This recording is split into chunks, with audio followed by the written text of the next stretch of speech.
بسم اللہ الرحمن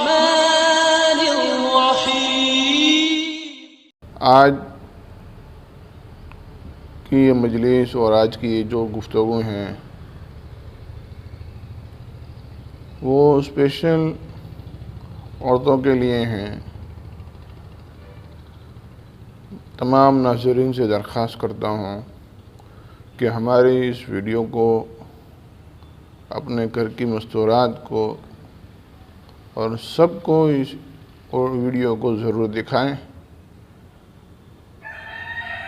اور اس میں جو باتیں بتائی جائیں اس کو اپنی مستورات تک ضرور پہنچائیں، زیادہ سے زیادہ عورتوں تک یہ بات پہنچائیں، چونکہ پچھلے 15 دن کے اندر اکثر یہ مسائل پوچھے گئے ہیں، تو ہم نے سوچا کہ کیوں نہ ان مسائل کو اور ان باتوں کو، ان گفتگو کو تمام عورتوں تک پہنچایا جائے۔ اس لیے آپ سے درخواست ہے کہ ہمارے آج کی اس ویڈیو کو ہم نے عورتوں کے لیے بنائی ہے، اس کو عورتوں تک پہنچائی جائے، اس کی باتوں کو عورتوں تک پہنچائی جائے، تاکہ ایک صحیح بات اور ایک صحیح کام عورتوں تک پہنچے۔ بنیادی بات یہ ہے کہ روزہ رکھنا ہو، نماز پڑھنا ہو یا کسی بات کی وظائف کو پورا کرنا ہو، اللہ رب العزت کے فضل و کرم سے مردوں کے بجائے عورتوں میں اس کا جذبہ بہت زیادہ ہے۔ اللہ اسے قبول فرمائے۔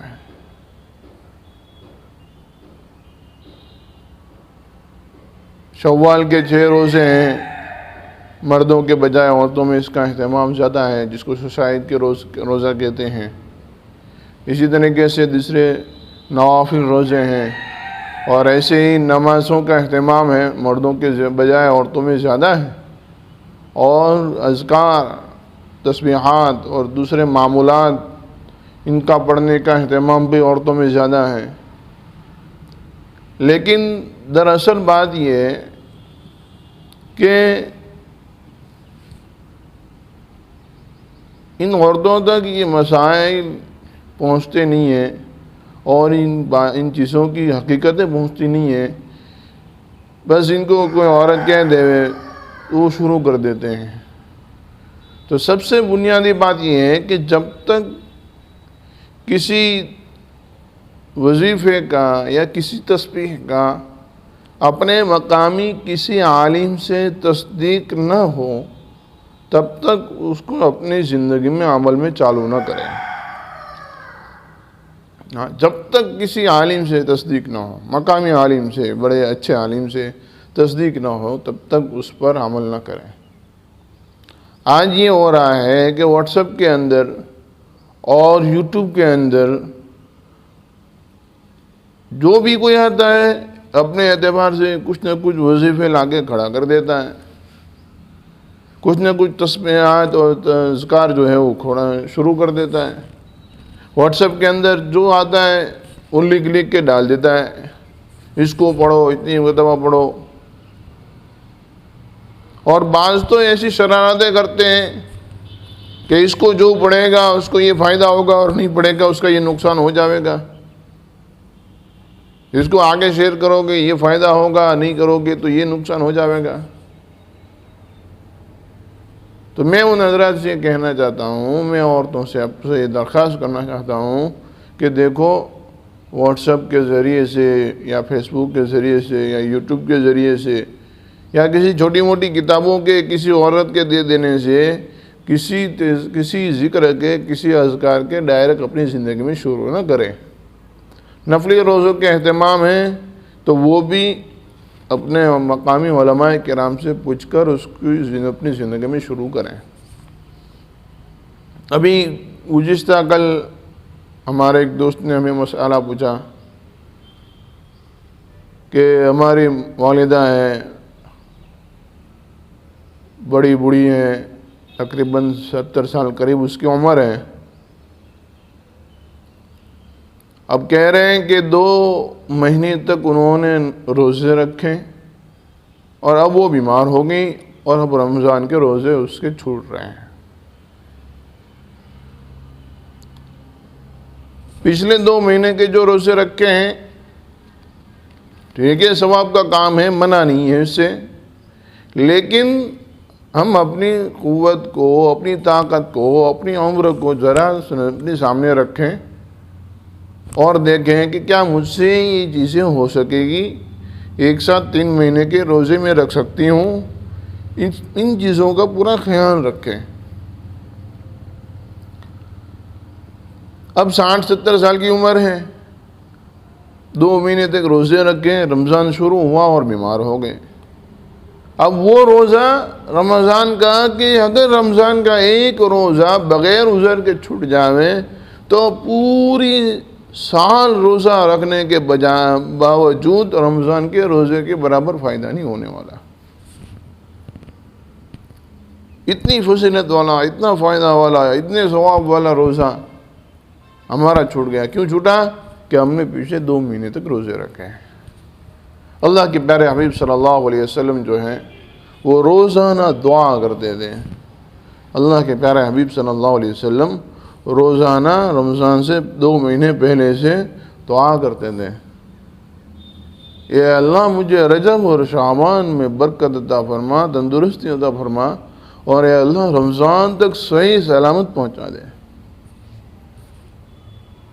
کیونکہ رمضان کی ایک الگ فضیلتیں ہیں۔ رمضان کے اندر آدمی نفل نماز پڑھتا ہے، اس کو فرض کے برابر ثواب ملتا ہے۔ کوئی بندہ یا کوئی بندی رمضان میں ایک فرض ادا کرتا ہے، کیا کرتی ہے، تو اللہ تبارک و تعالیٰ اس کو 70 فرائض ادا کرنے کے برابر ثواب دیتے ہیں۔ تو یہ ساری چیزیں رمضان کی ہے، تو رمضان کے لیے اپنے آپ کو قوت رکھنا، طاقت والا رکھنا، اس کے لیے جو ہے اگر پیچھے روزہ نہ رکھ سکے تو نہیں رکھنے کا۔ اور دوسری اہم بات یہ ہے کہ ذکر و اذکار کے اندر جو ہے وہ احتیاط برتیں، کیونکہ اکثر کسی بڑے بزرگ سے بیعت ہو کر ذکر و اذکار کی کثرت کی جاتی ہے، جب ہمارے شہر بھاونگر میں مردوں میں اس کا رواج نہیں ہے کسی بڑے بزرگ سے بیعت ہونے کا، تو عورتوں میں تو بالکل ہی رواج نہیں ہے۔ اب ایسے میں اگر ہم کسی بزرگ سے بیعت ہوئے بغیر، کسی عالم سے بیعت ہوئے بغیر، کسی کی نگرانی بغیر ہم کسی ذکر کو شروع کر دیں گے تو یقیناً اس سے ہمیں اللہ کا نام ہے، منع نہیں کرتے، ثواب ملنے والا ہے، لیکن ایک حد تک ہوتا ہے، ذکر کی ایک حد ہوتی ہے، ایک عدد ہوتی ہے، وہاں تک ذکر برابر ہے، پھر آگے بڑھنے کے بعد پھر اس سے کچھ نقصان بھی ہو جاتے ہیں۔ اس لیے آپ سے درخواست ہے کہ کسی غیرے کے بتائے ہوئے یا کسی دوسری عورت کے بتائے ہوئے کسی مسئلے پر بھی عمل نہ ہو، اور کسی عورت کے بتائے ہوئے کسی اعمال میں بھی کسی سے کوئی عمل نہ ہو، اپنے مقامی عالم سے اس سے دریافت کریں۔ دوسری گزارش یہ ہے کہ اکثر یہ بات چل رہی ہے، کچھ عورتیں تو یوں سمجھتی ہیں کہ ہم جب اپنے روٹین میں ہوتے ہیں اور اپنے ایام مخصوص میں ہوتے ہیں تو ہم مصلی پر خالی یوں بیٹھ جاتے ہیں، نماز کے ٹائم پر دن میں 5 مرتبہ مصلی پر بیٹھ جاتے ہیں اور پھر تھوڑی دیر بیٹھتے ہیں، پھر کھڑے ہو جاتے ہیں، تو اس کا شریعت میں کوئی اصل نہیں ہے، اس میں شریعت میں کوئی ایسا حکم یا کوئی ایسی چیز نہیں ہے کہ بھئی اگر ایام مخصوصہ کے اندر جو اگر ہم ہیں تو ہمیں مصلی کے اوپر یوں بیٹھنا ہے۔ مصلی کے اوپر بیٹھنے کا شریعت میں کوئی حکم نہیں ہے، اس کی کوئی اصل نہیں ہے، اس لیے یہ چیز نہ کریں، بلکہ اپنے ایام مخصوصہ کے اندر جو روزے جا رہے ہیں، روزے ہیں، وہ روزے ابھی رکھنے نہیں ہیں، اس کو رمضان کے بعد اس کی قضا کرنی ہے، وہ معاف نہیں ہے۔ نماز جو ہے نماز معاف ہے، اس کی قضا نہیں ہے، لیکن روزہ معاف نہیں ہے، روزہ کی قضا کرنی ہے۔ لیکن اس کا مطلب یہ بھی نہیں ہے کہ بھئی روزہ معاف ہے تو ہم پورے دن کھاتے پیتے رہیں گے، چلتے پھرتے رہیں گے، نہیں، بلکہ ہم رہیں گے روزدار کی طرح۔ روزہ معاف ہے، روزہ ابھی نہیں رکھنا ہے لیکن بعد میں قضا کرنی ہے۔ ابھی رمضان کے اندر، ایام مخصوصہ کے اندر ہم جو ہیں روزدار کی طرح رہیں گے، چلتے پھرتے کھانا پینا ہمارا نہیں ہوگا۔ ہاں بھوک لگتی ہے، پیاس لگتی ہے تو ہم کسی ایک سائیڈ ہو کر، کچن میں سائیڈ میں بیٹھ کر، اکیلے میں بیٹھ کر کچھ کھا پی لیں گے، سب کے سامنے میں یہ چیزیں نہیں ہوگی، اور بہت زیادہ بھی نہیں ہوگا، تھوڑا سا ضرورت کے مطابق کھانا کھا لیں۔ اور جو عمر دراز ہے، جو روزہ نہیں رکھ سکتے، تو ان کے لیے بھی کہ بھائی بیمار ہے یا کوئی ایسا عذر ہے یا بہت زیادہ عمر ہو گئی، کمزوری بہت زیادہ ہے، تو ان کو تو گنجائش ہے وہ کہیں بھی کھا لے پی لے،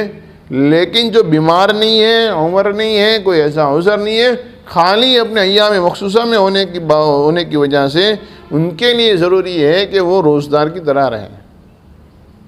روزدار کی طرح رہیں۔ ہاں، اور اپنے بیماری کی وجہ سے ابھی جو حالات چل رہے ہیں کہ اس میں آدمی تھوڑا بہت بیمار ہوتا ہے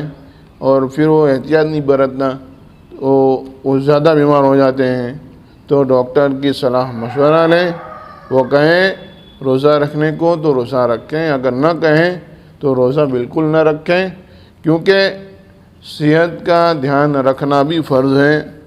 اور روزہ تو جو ہے بعد میں قضا بھی ہو سکتی ہے، اس لیے ان چیزوں کا خیال رکھیں۔ ایام مخصوصہ کے اندر ہم قرآن کریم کو ہاتھ نہیں لگا سکتے اور قرآن کریم کو پڑھ نہیں سکتے، لیکن اللہ تبارک تعالیٰ سے دعا ضرور مانگ سکتے ہیں۔ ہاں، اللہ سے دعا مانگ سکتے ہیں، صبح شام کی جو دعائیں ہیں دعائیں پڑھ سکتے ہیں۔ ابھی ایک صاحب نے مسئلہ پوچھا کہ مولانا ہمارے بیوی جو ہے وہ ایام مخصوصہ میں ہے، اب اس موقع پر وہ کھانے پینے کی دعائیں، بیت الخلاء میں آنے جانے کی دعائیں ہیں، اور اللہ تبارک تعالیٰ سے دعا کر سکتی نہیں کر سکتی؟ بالکل کر سکتی ہے، اللہ سے دعا بھی کر سکتی ہے، اور کھانے پینے کی دعائیں بھی پڑھ سکتی ہے، بسم اللہ پڑھ کر کھانا بھی بنا سکتی ہے، بیت الخلاء میں آنے جانے کی دعائیں بھی پڑھ سکتی ہے، اور سورہ فاتحہ دعا کی نیت سے پڑھ سکتی ہے، سورہ فاتحہ دعا کی نیت سے پڑھ سکتی ہے، قرآن کی تلاوت کی نیت سے نہیں پڑھ سکتی، قرآن کی تلاوت کی نیت سے نہیں پڑھ سکتی۔ یہ کچھ مسائل ہیں کہ بھئی ان کو دھیان رکھیں اور احتیاط برتیں، جو ضروری ہے بس اس کو کریں۔ باقی ہم تو تمام عورتوں سے ایک ہی بات کی گزارش کرتے ہیں کہ جو روزے چھوٹے ہیں اس کی قضا کر لیں، اور جو موقع سنا پر ایک آدھ دو روز کے جو روزے ہوتے ہیں اس کو رکھ لیں۔ باقی یہ 2 مہینے تک کے روزے، پھر رمضان کے مہینے کا 3 مہینے کے روزے لگاتار رکھنا، یہ آج کل قوا کمزور ہیں، تو اگر آپ عمر زیادہ ہے تو ان چیزوں کو نہ کریں۔ یہ میری ذاتی رائے ہے کہ بھئی عمر زیادہ ہے، بیماریوں کا ہو جانے کا اور بیمار ہو جانے کا پورا اندیشہ ہے، تو ان چیزوں کو نہ کریں، ان سے احتیاط برتیں۔ اور دوسری بات یہ ہے کہ اپنے ایام مخصوصہ کے اندر جو ہیں وہ روزے چھوٹے ہیں ان کی قضا کریں، دیگر نفلیں کرنے سے اور دیگر نفلی روزہ رکھنے سے بہتر یہ ہے کہ جو ایام مخصوصہ میں جو روزے چھوٹے ہیں اس کی قضا کر لیں، اور جو ہے دعا وغیرہ کا اہتمام کریں۔ اور قرآن کے علاوہ دیگر جو کتابیں ہیں جس میں قرآن کی آیتیں نہیں لکھی ہیں اس کو پڑھ سکتے ہیں، دعا مانگ سکتے ہیں، ہاتھ اٹھا کر اللہ کے سامنے رو سکتے ہیں۔ لیکن جو ہم نے کہا کہ بھائی ایام مخصوصہ والی عورت جو ہے وہ مصلی بچھا کر مصلی پر بیٹھتی ہیں، اس کا شریعت میں اس کی کوئی اصل نہیں ہے، اس کا کوئی شریعت میں ثبوت نہیں ہے، اس لیے ان چیزوں کو نہ کریں۔ بس یہ ہے کہ بھئی آپ کے پاس کوئی مسئلہ آتا ہے یا کوئی عمل آتا ہے تو کسی عالم سے پوچھے بغیر کسی عمل پر، کسی معمول کو اپنی زندگی میں نہ لائیں، اور کسی مسئلے کو بغیر کسی عالم کی تصدیق کے اپنی زندگی میں نہ لائیں، یہ آپ سے درخواست ہے۔ باقی ہم دعا کرتے ہیں اللہ تبارک تعالیٰ ہر کسی کو تندرستی عطا فرمائے، صحت عطا فرمائے، کسی کے روزے نہ جاویں اور زیادہ سے زیادہ قرآن کی تلاوت ہو۔ بس یہ ہے کہ اگر آپ کو یہ ہے کہ بھئی روزانہ پورے دن اللہ کا ذکر کرتے رہیں تو سب سے افضل ذکر اللہ رب العزت نے جو بتایا ہے، اللہ کے نبی نے جو بتایا ہے، افضل الذکر لا الہ الا اللہ، کہ لا الہ الا اللہ سب سے افضل ذکر ہے۔ اور اسی طریقے سے قرآن کریم، اللہ کے نبی علیہ الصلوۃ والسلام نے فرمایا کہ اللہ تبارک تعالیٰ جو ہے وہ قرآن کریم کے علاوہ کسی اور چیز کی طرف اللہ تبارک تعالیٰ اپنی توجہ زیادہ نہیں فرماتے جتنی قرآن کی طرف پھیرنا ہے۔ اس لیے قرآن کی تلاوت ہے، لا الہ الا اللہ ہے، اسی طریقے سے درود شریف ہے اور استغفار ہے۔ استغفار میں کچھ نہیں آتا، استغفر اللہ پڑھیں، اور اگر کچھ دوسرا آتا ہو، استغفر اللہ الذی لا الہ الا هو الحی القیوم واتوب الیہ، یا کسی اور استغفار ہے وہ بھی پڑھیں، درود شریف پڑھیں، بس اتنی چیزیں کریں، انشاءاللہ اس سے بہت فائدہ ہوگا۔ استغفار کے اندر اللہ کے نبی علیہ الصلوۃ والسلام نے جو فوائد بتائے ہیں اور اس کے جو فائدے بتائے ہیں بے شمار ہیں استغفار کے۔ اسی طریقے سے درود شریف کے جو فائدے بتائے وہ بھی بے شمار ہیں، اس کی بھی کوئی حد نہیں۔ قرآن کریم کے فضائل وہ بھی بے شمار ہیں۔ اب کسی نئے ذکر و اذکار کی کوئی ضرورت ہی نہیں ہے۔ ہاں، کوئی ایسا موقع ہوگا، کچھ ایسا ہوگا تو آپ کو بتایا جاوے گا کہ بھئی دیکھو یہ چیزیں ہیں۔ دوسری آپ حضرات سے مستورات سے درخواست ہے کہ آپ قرآن کی تلاوت زیادہ کرتی ہیں، دعا اذکار زیادہ کرتی ہیں، نماز زیادہ رکھتی ہیں اور روزہ زیادہ رکھتے ہیں، تو آپ سے درخواست ہے کہ امت کے لیے اور پوری دنیا کے لیے دعا کریں۔ اللہ تبارک تعالیٰ ہر کسی کو تندرستی عطا فرماوے، شفا عطا فرماوے، کیونکہ آج ہر کوئی دعا کا محتاج ہے۔ اپنی اولاد کے لیے دعا کریں، اللہ ہمارے اولاد کو نیک اور صالح بنائے، خاص کر اپنی بیٹیوں کے لیے کہ اللہ ہماری بیٹیوں کی حفاظت فرماوے، ان کی جان مال عزت آبرو کی حفاظت فرماوے، کیونکہ وہ بہت ضروری ہے۔ اللہ سے مانگنے کا اہتمام رکھیں، کم سے کم درجے میں روزانہ آدھا گھنٹہ دعا کریں،